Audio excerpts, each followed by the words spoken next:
Hello, അസ്സലാമലൈക്കും. ഞാനിന്നിവിടെ വന്നിട്ടുള്ളത് ഒരു പരിപ്പ് വടയുടെ റെസിപ്പി ആയിട്ടാണ് കേട്ടോ.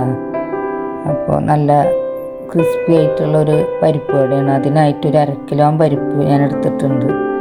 പീസ് പരിപ്പ് അല്ലെങ്കിൽ കടലപ്പരിപ്പ് എടുക്കുക. 1/2 കിലോ എടുത്തിട്ടുണ്ട്. നന്നായി കഴുകി 4 മണിക്കൂർ വെള്ളത്തിലിട്ട് കുതിർത്തിട്ടുള്ളതാണ്. വെള്ളമൊക്കെ കളഞ്ഞിട്ട് ഒരു ജാറിലേക്ക് ഇട്ടിട്ടുണ്ട്. പകുതി ആയിട്ടാണ് ഞാൻ അടിക്കാൻ പോണത്. ചെറിയ തരികൾ വേണം അതിൽ, കണ്ടില്ല, നല്ല ഇതായിട്ട് വരണം. അങ്ങനെ അത് അടിച്ചെടുത്തിട്ടുണ്ട്. ഒരു പാത്രത്തിലേക്ക് ആദ്യത്തെ ട്രിപ്പ് ഒരു പാത്രത്തിലേക്ക് ഞാൻ മാറ്റിയിട്ടുണ്ട്. നല്ലോണം അടുത്ത ട്രിപ്പ് ഇട്ടിട്ടുണ്ട്. കണ്ടില്ലേ, തരികളുണ്ട് നല്ലോണം. അങ്ങനെ അതൊരു മൊരിഞ്ഞാൽ നല്ല ടേസ്റ്റ് ഉണ്ടാവുള്ളൂ. കടിക്കാനുള്ള കിട്ടണം. അത് പരിപ്പ് വടക്ക് പ്രത്യേകിച്ച് എങ്ങനെയാണ്, മുഴുവനായിട്ടും പൊടിയാൻ പാടില്ല.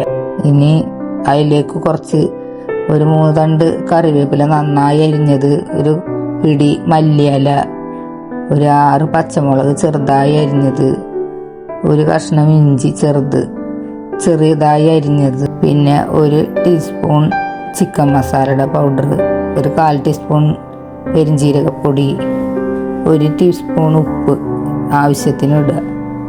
പിന്നെ ഒരു 1/4 ടീസ്പൂണ് കായപ്പൊടി ഇട്ടുള്ളത് കട്ടായി പോയിരിക്കുകയാണ്. പിന്നെ ഒരു 1/4 കപ്പ് കടലമാവ്. ഈ വെള്ളത്തിൻ്റെ അംശമൊക്കെ ഒന്ന് പോയിട്ടത് ഉരുള പിടിക്കാൻ പറ്റണമെന്നുണ്ടെങ്കിൽ 1/4 കപ്പ് കടലപ്പൊടി ഇട്ടാൽ മതി. അപ്പോൾ ഒന്ന് പിടിക്കാൻ പറ്റും, പൊടിഞ്ഞു പോവില്ല, ഉണ്ട പിടിക്കാൻ പറ്റണം അത്. പിന്നെ ലാസ്റ്റ് സബോള, ഒരു 2 സബോള ചെറുതായി കൊത്തിയരിഞ്ഞത് എന്നിട്ട് നന്നായി മിക്സ് ചെയ്യുക. നന്നായി മിക്സ് ചെയ്തിട്ട് എരിവും ഉപ്പും ഒക്കെ ഒന്ന് നോക്കുക. നന്നായി ഒന്ന് മിക്സ് ചെയ്യണം അത്. എന്നിട്ട് ഉരുള പിടിക്കാൻ പറ്റുന്നുണ്ടോ എന്ന് നോക്കണം. ഇല്ലെങ്കിൽ ഒരു ലേശം കടലമാവും കൂടി ഇടുക.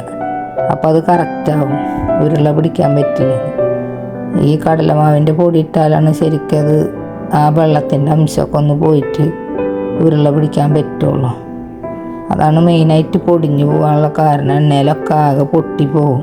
ഇതിപ്പോൾ കറക്റ്റായിട്ടുണ്ട്. ഇനി ഒരേ ഉരുള നമ്മളിതുപോലെ ഒരേ അളവിനെ എടുത്തിട്ട് ഉണ്ട പിടിച്ച് വെക്കുക, ഒരേ അളവിൽ. അപ്പോൾ കറക്റ്റായിട്ട് ഒരേ അളവ് കിട്ടും. അങ്ങനെ കണ്ടില്ലേ, കറക്റ്റായിട്ട് ആ കടലമാവ് ഇട്ടപ്പോൾ ഉരുളായിട്ട് കിട്ടിയിട്ടുണ്ട്. എല്ലാതും അതുപോലെ ആക്കിയെടുക്കുക. ഇനി ഒരു ഉരുളെടുത്ത് അന്ന് അമർത്തി പിടിച്ചൊരു അമർത്തി ഓട്ടം ഉണ്ടാക്കുക.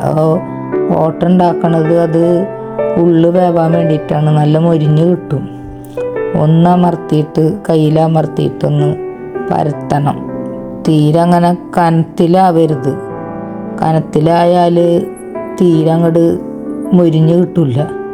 കനുള്ള പരിപ്പാട് അണിച്ചെങ്കിൽ. അങ്ങനെ കണ്ടില്ലേ, നന്നായ ഗോൾഡൻ കളറ്, അതിൻ്റെ ആ ബബിൾസൊക്കെ ഒന്ന് പോയാൽ വെന്തിട്ടുണ്ടെന്ന് മനസ്സിലാക്കുക.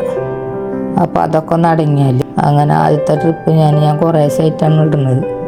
ആദ്യത്തെ ട്രിപ്പ് ഇട്ട് ഇനി ഇത് നല്ലോണം പരത്തുക, എണ്ണയിലിടുക. ചെറിയൊരു ഉഴുന്ന് വടക്കൊക്കെ നമ്മൾ ഓട്ടുണ്ടാക്കില്ലേ, അതേപോലെ. അങ്ങനെ രണ്ടാമത്തെ ട്രിപ്പ് ഇട്ട് എല്ലാതും അങ്ങനെ ഇതാക്കി എടുത്തിട്ടുണ്ട്. കണ്ടില്ലേ, നല്ല മൊരിച്ചലുള്ള പരിപ്പ് വടയാണ്. നല്ല മൊരിച്ചലുണ്ടാവും ഈ പരിപ്പ് വടക്ക്. അധികം തീ പാടില്ല, ചെറുതായി ചൂട് വേണേനും.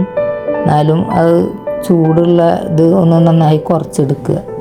അങ്ങനെ എല്ലാവരും ഈ റെസിപ്പി ഒന്ന് ട്രൈ ചെയ്ത് നോക്കുക. ഒരു പ്രാവശ്യമെങ്കിലും ഒന്ന് ഉണ്ടാക്കി നോക്കുക. നല്ല മൊരിച്ചലുള്ള പരിപ്പ് വടയാണ്. ഇത് സെയിൽ ചെയ്യാൻ പറ്റിയ റെസിപ്പിയാണ് കേട്ടോ. ഞങ്ങൾ സെയിൽ ചെയ്യണതാണ് ഈ പരിപ്പ് വട. അപ്പോൾ എല്ലാവരും ഈ റെസിപ്പി ഒന്ന് ട്രൈ ചെയ്ത് നോക്കുക. ട്രൈ ചെയ്തിട്ട് എല്ലാവരും അതിൻ്റെ ഫീഡ്ബാക്ക് അറിയിക്കണം. അസ്സലാമു അലൈക്കും.